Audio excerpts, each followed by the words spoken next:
Hi hello வணக்கம் அன்பு நண்பர்களே, எல்லோரும் எப்படி இருக்கிறீங்க? இன்னைக்கு நம்ம வாராகி அம்மனை பற்றி தான் தெரிந்து கொள்ள போகின்றோம். நான் ஒன்றும் புதுசாக சொல்லலை. ஏன் இன்னைக்கு குறிப்பாக நம்ம வாராகி அம்மனை பற்றி தெரிஞ்சுக்க போகிறோம் அப்படின்னா, இன்று இந்த வீடியோ அப்லோட் பண்ணுற அன்னையிலிருந்து மறுநாளிலிருந்து வாராகி அம்மனுக்குரிய நவராத்திரி நாள் 10 நாட்கள் வருது. ஸோ அதுக்காக சிறப்பு பதிவாக இந்த பதிவை நான் இன்னைக்கு உங்களுக்கு கொடுக்குறேன். பல காலமாக வாராகி அம்மன் வழிபாடு வழக்கத்தில் உள்ளது.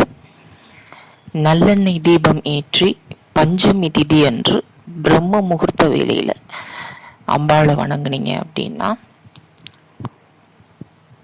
நீங்கள் நினைத்தது நடக்கும்.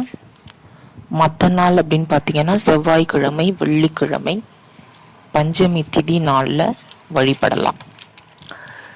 சைவம், பிராமணியம், வைணவம், சக்தி வழிபாடு ஆகிய 4 வழிபாட்டு முறைகளிலும் வாராகி அம்மனை தெய்வமாக வழிபடுகின்றார்கள்.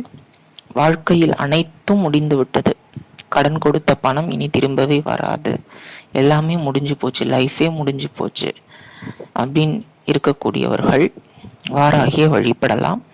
அதிகப்படியான கடன் தொல்லை அப்படிங்கிறது குறையும்.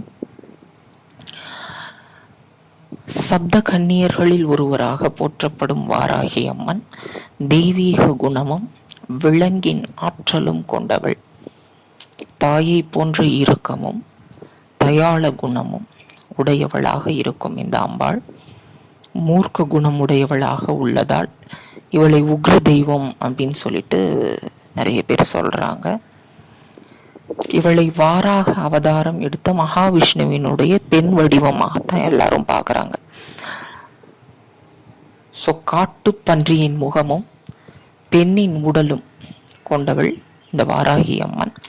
எதிரிகள், தீய சக்திகள், கடன்கள் போன்ற துயரங்களை ஆகியவற்றை அடித்து விரட்டக்கூடிய தெய்வமாக அம்பாள் இருக்காங்க. இந்த அம்பாளுக்குன்னு தனி சன்னதி கிடையாது, தனி கோயில் கிடையாது. இந்தியாவில் காசி மற்றும் தஞ்சாவூர் பெரிய கோவில், அங்கே மட்டும்தான் இந்த அம்பாளுக்கு தனி சன்னதி இருக்கு. ஸோ அடுத்த 10 நாட்கள் அம்பாளுக்கே உரிய நாள். ஸோ இந்த நாட்களை தவற விடாமல் பஞ்சமி திதி அன்று, பஞ்சமி அல்லது அஷ்டமி திதி அன்று அம்பாளை வணங்குவது சிறப்பு மிக்க ஒரு வழிபாடு.